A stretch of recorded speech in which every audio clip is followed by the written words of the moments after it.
శ్రీ గురుభ్యో నమః 2024 సెప్టెంబర్ 1వ తేదీ ఆదివారంతో ప్రారంభమై 10వ తేదీ మంగళవారంతో అంతమయ్యేటువంటి తొలి 10 రోజులలో వృశ్చిక రాశిలో జన్మించినటువంటి జాతకులకి ఫలితాలు, సూచనలు, సలహాలు క్లుప్తంగా 4 పాయింట్లు తెలియజేయబోతున్నాను.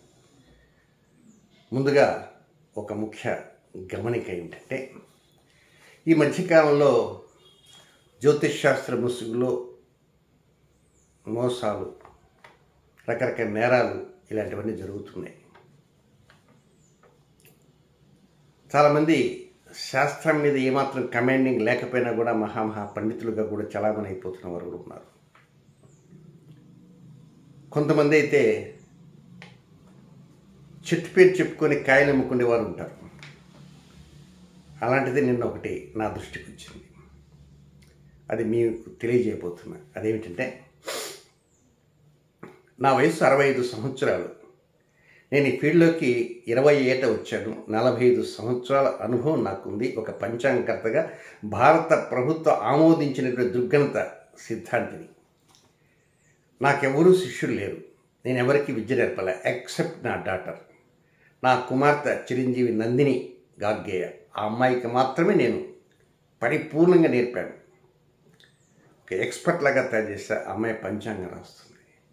ఆ అమ్మాయికి తప్ప ఇంకెవ్వరికీ నేను ఈ జ్యోతిష్ శాస్త్ర విద్య ఇంతవరకు ఎవరికి చెప్పలేదు. ఏదో టీవీలో అక్కడ ఇక్కడ మాట్లాడటం తప్ప నాకు ప్రత్యేకంగా ఒక పేరు గలటువంటి వ్యక్తులు ఎవ్వరూ శిష్యులుగా లేరు. నా శ్రీమతి కూడా నేర్చుకుంది, కానీ నేను నేర్పలే, నా డాటర్ నేర్పింది. అయితే నా పేరు చెప్పుకొని గత 7 సంవత్సరాల నుంచి నేను గార్గేయ సిద్ధాంతరాలి శిష్యులమని, మేము అంటే ఎవరో ఒకరో ఇద్దరు ఉన్నారు, పేర్లు వద్దు, అవి ఇంకా పేర్లు నిదానంగా చెప్తాను. కొంతమంది స్త్రీలు, కొంతమంది పురుషులు గార్గేయ సిద్ధాంతాన్ని మేము నేర్చుకున్నాం, కష్టపడి నేర్చుకున్నాం కనుక వారు నేర్చుకున్నారు, వారి దగ్గర ఉన్నట్టు విద్యంతా మాకు తెలియజేశారు, కాబట్టి మేము నిష్ణాతులం అని చెప్పి కొంత డబ్బు అందుకోవటము ఇలా చేయటం జరుగుతుంది. అది నా దృష్టికి వచ్చింది. ఎవరైతే మోసపోయిన వారని నాతో మాట్లాడారంటారు.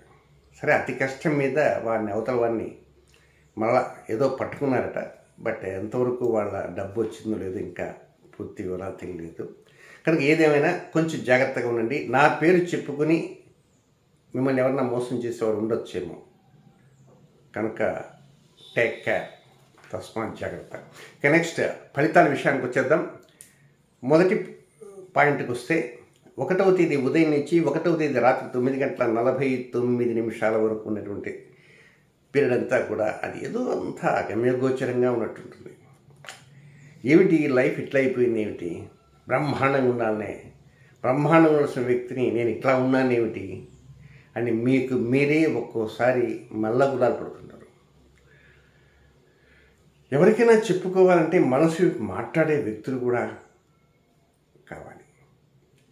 మనసు మాట్లాడినా అంతా విన్న తర్వాత పనికిమాలిన మాటలు తప్ప ఏం లేదు, హాయిగా పోయి పడుకో అంటారు తప్ప ఓదార్చేవారు ఉండరు. ఈ మాట ఎందుకు చెప్తున్నానంటే, 1వ తేదీ ఎవరితో కూడా మీరు మీ బాధలు చెప్పుకోవద్దు. మీ సమస్యలు ఏకరువు పెట్టకండి. మీరు ఏకరువు పెట్టాలంటే హాయిగా మీ పూజా మందిరంలో కూర్చోండి. ఆ పూజా మందిరంలో ఉన్నటువంటి దైవం ఎవరైతే ఉంటారో ఆ దైవానికి మాత్రమే మనసు విప్పి పెద్దగా చెప్పుకోండి. ఓ భగవంతుడా, ఓ భగవతి, నాకు ఇలాంటి కష్టం వచ్చింది.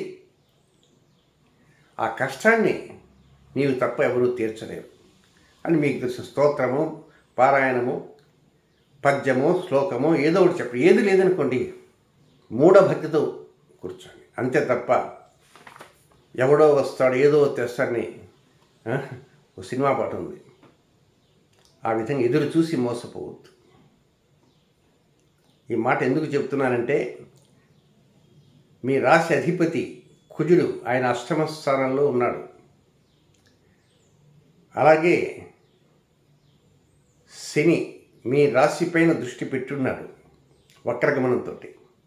అలాగే మీకు పంచమ స్థానం సంతాన స్థానంలో రాహు శని నక్షత్రమైనటువంటి ఉత్తరాభాద్రలో సంచారం చేస్తున్న మార్చి 16 దాకా నెక్స్ట్ ఇయర్. అందుచేతనే వేపాకు స్నానం చేయండి అని మొదటి వారం చెప్పడం జరిగింది.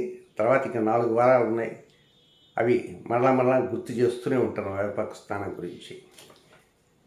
కనుక 1వ తేదీ మీరు హాయిగా ప్రశాంతంగా కూర్చొని మీరు నమ్మినటువంటి ఆ భగవంతుడినో ప్రార్థన చేయడానికి ప్రయత్నం అంటూ చేయండి.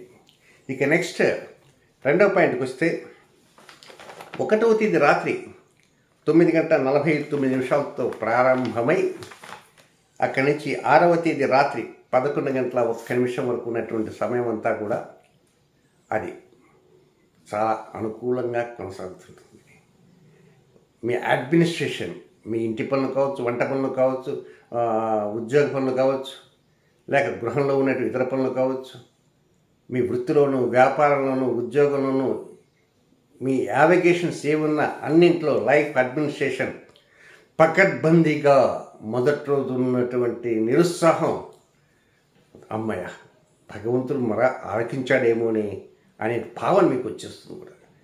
లాభస్థానం, లాభం అంటే ఏమిటి? కేవలం డబ్బు సంపాదించిన లాభం కాదు. మీరు చేసే కార్యక్రమం, తలపెట్టిన కార్యక్రమం కూడా అది విజయ పంథాలో ముందుకు వెళ్తుంటేనే మీరు లాభస్థానంలో లాభ బాటలో ఉన్నారనేటువంటి ఆలోచన మనం ఉండాలి. ఏదో పని మొదలు పెడుతున్నామంటే ఎక్కడేసిన గొంగలు అక్కడే ఉంటే ఇంకా లాభస్థానం ఏమిటి? నష్టశాతమేది. సమయం వృధా అయిపోతుంటుంది, పెట్టిన డబ్బుకి వడ్డీ పెరిగిపోతుంటుంది, కాలం గడిచిపోతుంటుంది, వయస్సు మీరిపోతుంటుంది.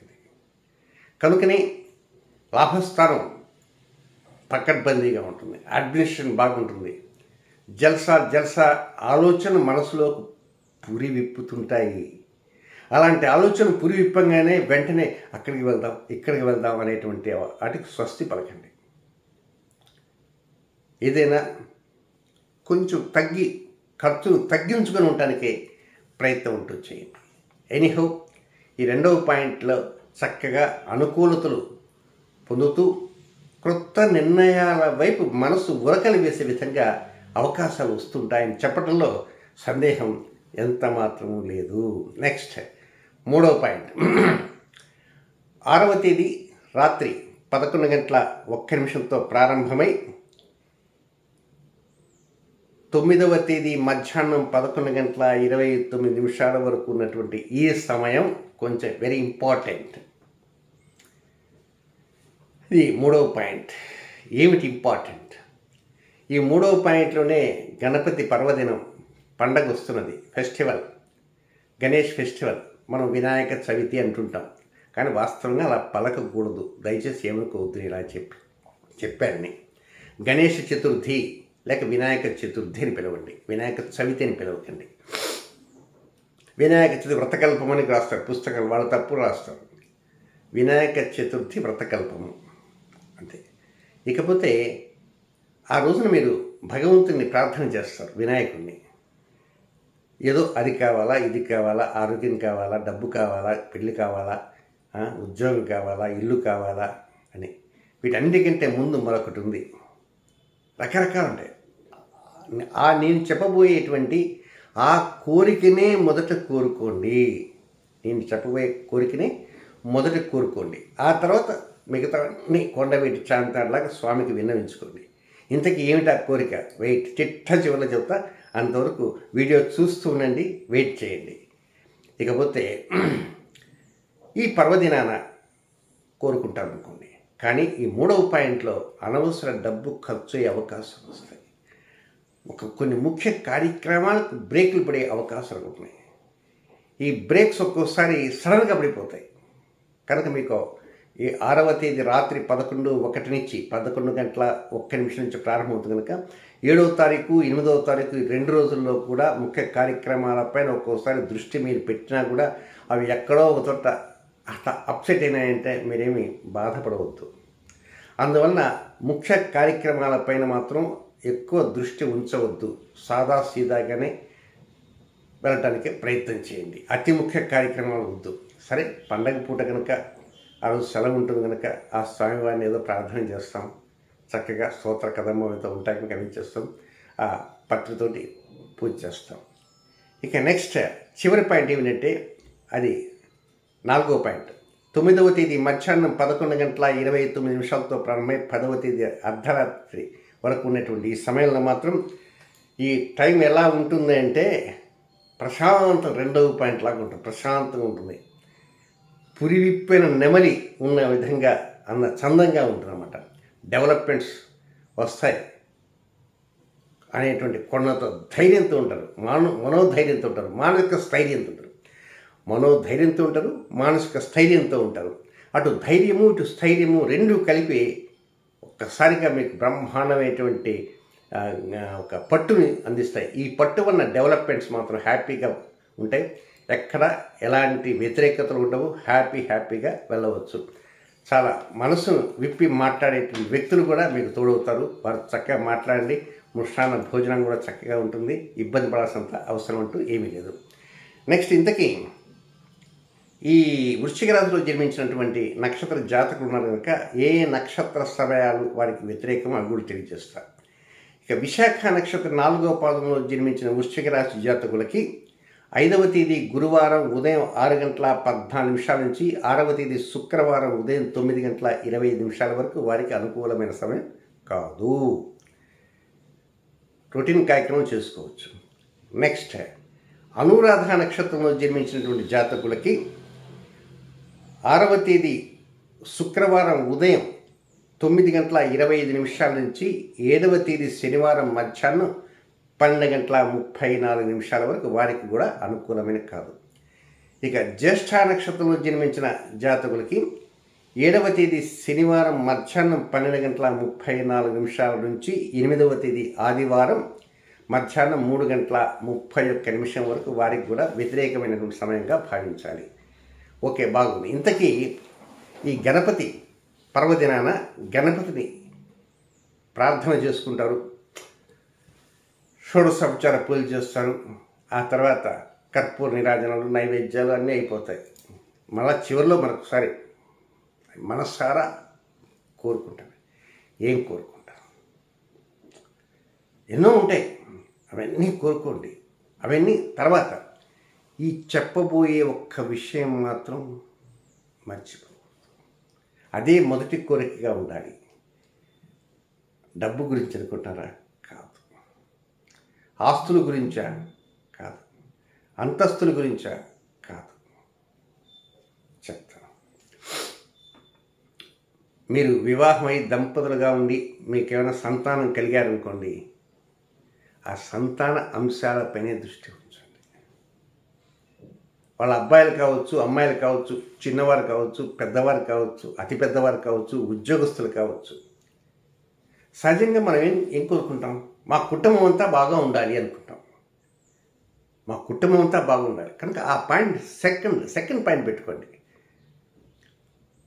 ప్రార్థన చేస్తూ, అయ్యా భగవంతుడా, నా సంతానానికి పెద్దపీఠమే, నా సంతానం బాగా అభివృద్ధిలో ఉండాలి, వాళ్ళకి ఎలాంటి చికాకులు రాకూడదు, ఎలాంటి సమస్యలు రాకూడదు, వారికి కావాల్సిన కోరికలను మొదటి పాయింట్ను పెట్టుకోండి. సంతానం బాగుండాలి, వారి అభివృద్ధి బాగుండాలి, వారికి ఆర్థిక పరిస్థితులు బాగుండాలి, వారి అన్యోన్యత బాగుండాలి, అంటే వివాహం అంటే వారి చదువులు బాగుండాలి, వారి ఉద్యోగాలు బాగుండాలి అని అవన్నీ ఒకే పాయింట్ పెట్టుకొని నెక్స్ట్ మా సంగతి ఏంటి మమ్మల్ని కూడా ప్రార్థన. కనుక మొట్టమొదట సంతాన సౌభాగ్య వృద్ధి కొరకు మాత్రమే మొదటి కోరికను కోరుకోవడానికి ప్రయత్నం ఉంటుంది చేయండి. ఇక ఆ తర్వాత నుంచి మిగతా మీకు నచ్చిన మెచ్చిన కోరికలన్నీ ఏకరూపెట్టడానికి ప్రయత్నం చేయండి. చక్కగా మనసు విప్పి ఆ స్వామితో ఎదురుగా కూర్చొని ముఖాముఖి ఫేస్ టు ఫేస్ తలుపులు వేసేసుకొని మాట్లాడండి. మొట్టమొదటి మాట్లాడే పాయింట్ అన్నా సంతానం గురించే ఉండాలి. ఆ తర్వాతనే మిగిలినటువంటివన్నీ. సంతానం బాగా వృద్ధిలో ఉంటేనే మనం కూడా వృద్ధిలో ఉంటాం. సంతానం బాగా అభివృద్ధి చెంది వారితో సుఖ సంతోషం మనకు కూడా సుఖం సంతోషం వస్తుంది. వారి ఎడముఖాలు పెడముఖాలు ఉంటే మనకేం వస్తుంది? కనుక ఏదైనా వారి యొక్క బాగోగులు స్థితిగతులు అనుకూలంగా ఉండాలనే ఉద్దేశంతో కోరుకోవడానికి ప్రయత్నం చేయండి. శుభం.